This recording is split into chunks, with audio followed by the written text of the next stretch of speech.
doida. Outro dia mandaram na caixinha de perguntas, assim, pra mim, o que eu achava de saber que eu... com a posição, não sei o que eu falo influencia na vida das pessoas. Eu falei, olha, eu lido com a felicidade de saber que eu posso alertar pessoas para que não sofram coisas que eu sofri. Mas com o alívio de saber que eu sou responsável pelo que eu falo e não pelo que a pessoa ouve. Então, cada um é responsável pela sua vida. Eu falo, ouve quem quer. Então, é isso. Do jeito que quer e faz o que quer com o que ouviu também. Então, a minha responsabilidade... Que é aquele rolê do Twitter, né? Você falou A, esse A foi destrinchado em A, B, C, D, e aí vai... Então, eu tenho responsabilidade pelo que eu falo, tá tudo certo, mas se eu falei na boa intenção e você levou pro lado... Aí... Exatamente. Aí eu parei na página 4, daqui pra frente você segue teu livro aí, porque... Aí eu não posso fazer mais nada. Eu falei, vivi essa experiência, tô tentando te alertar. Se pra você isso é bobagem, se é fútil, se é coach, se é o que você quiser chamar... é um problema seu, cara. Beijo, é um problema seu. Porque, e isso eu já postei uma vez, teve uma mulher que postou num vídeo... Tem muito tempo isso, depois a galera já parou.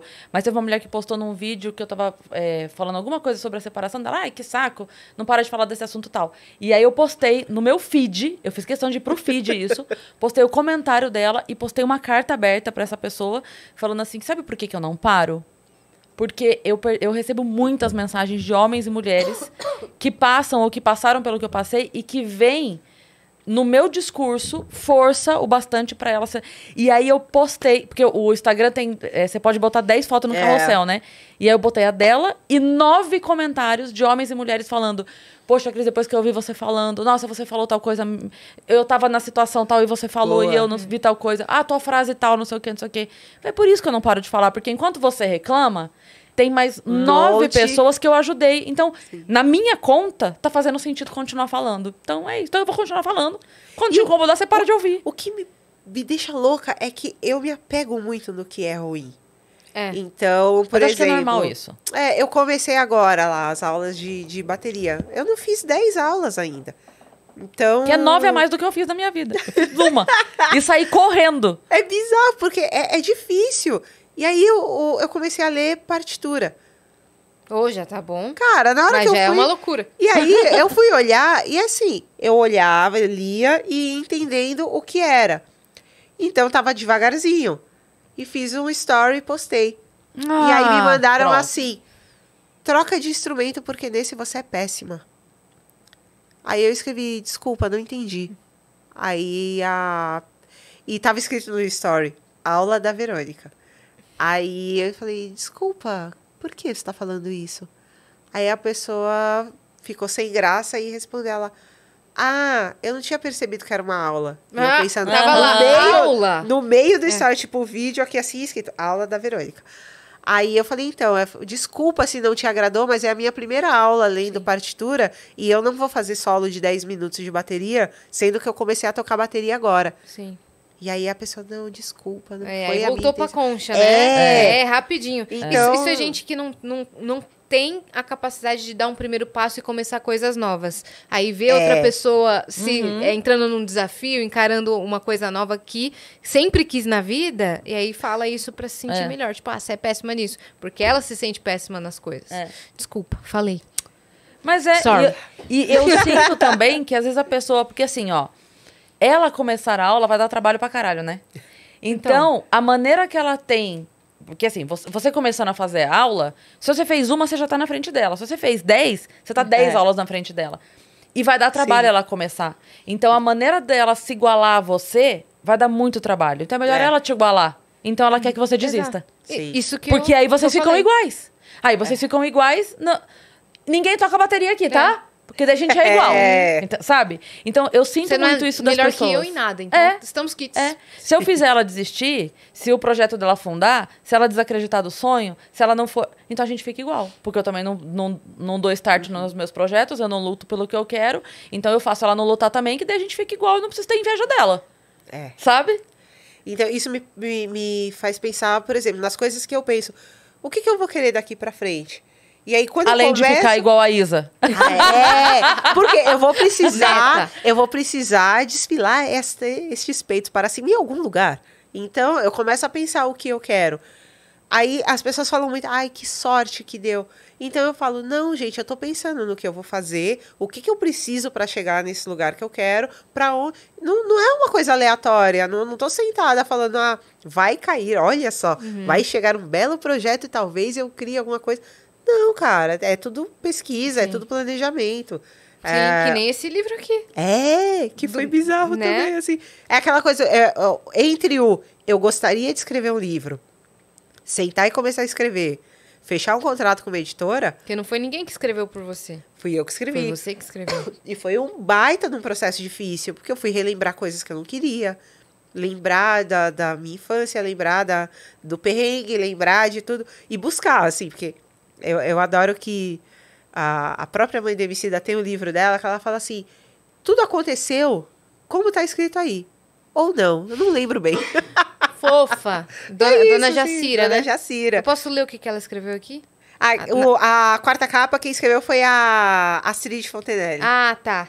Mas aqui também, aqui tem da Dona tem Jacira, a frasezinha da né? Dona Jacira. Ela colocou uma frase que é: fico cheia de esperança de encontrar esta obra real. Esta história de uma mulher que, como eu, conseguiu não sucumbir de todo, ainda que tenha morrido tantas vidas.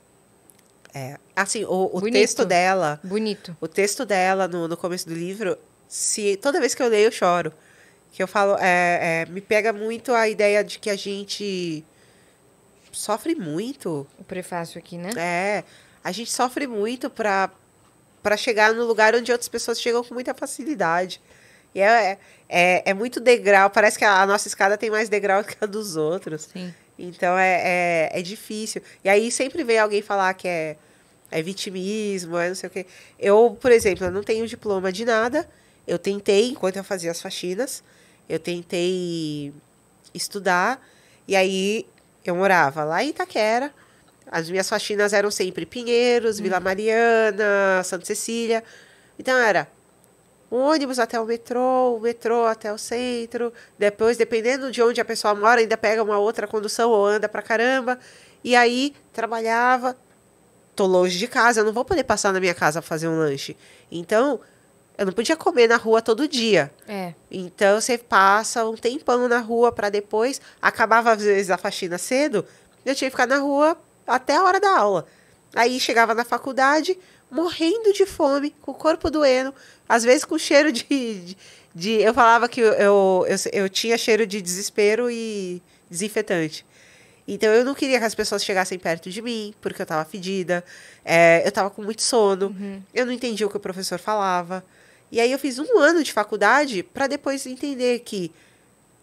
Como é que eu vou falar que as oportunidades são as mesmas? A menina de 19 anos do meu lado acordou 3 horas da tarde, malhou um pouco, fez um lanche e foi para aula.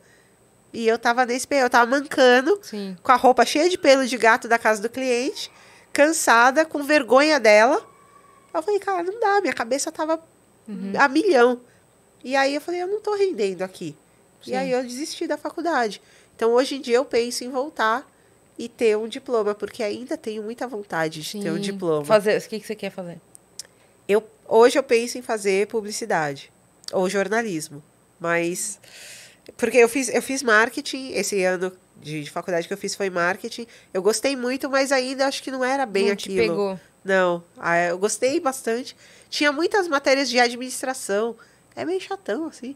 Aí eu falei, é meio genérico, não tá pegando exatamente na parte de comunicação que eu gostaria. Sim. Então, acho que publicidade vai ter matérias que vão me interessar mais.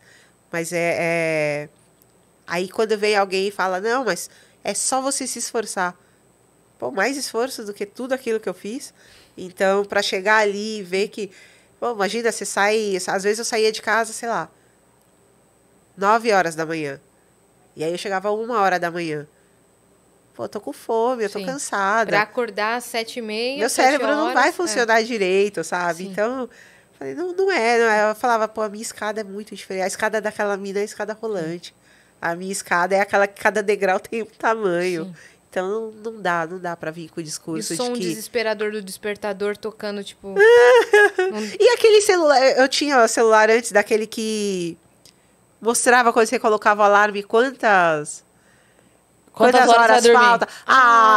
Pô, é humilhante demais aquele negócio. Eu gosto muito. Eu já sei que eu vou dormir pouco. Esse daqui não tem, mas puta, aquele outro, quando tinha, eu falava, pra quê? Qual a necessidade de jogar na minha cara que eu tenho 3 horas e 20 pra dormir? Sim. Pelo amor de Deus, vai pro inferno. Quem inventou isso é idiota, mano. Quem inventou esse celular dorme. Palhaço do cacete. Isso aí é o erro de experiência do usuário. Palhaço. Pô, Verônica, obrigada, cara, por ter vindo. Foi muito legal. Como que as pessoas podem comprar esse livro? Meu livro, que é o Minha Vida Passada Limpo, ele tá disponível... ele tem disponível nas livrarias, no site da editora, que é a editora Latitude. Tem qualquer e-commerce você encontra, então é facinho de comprar.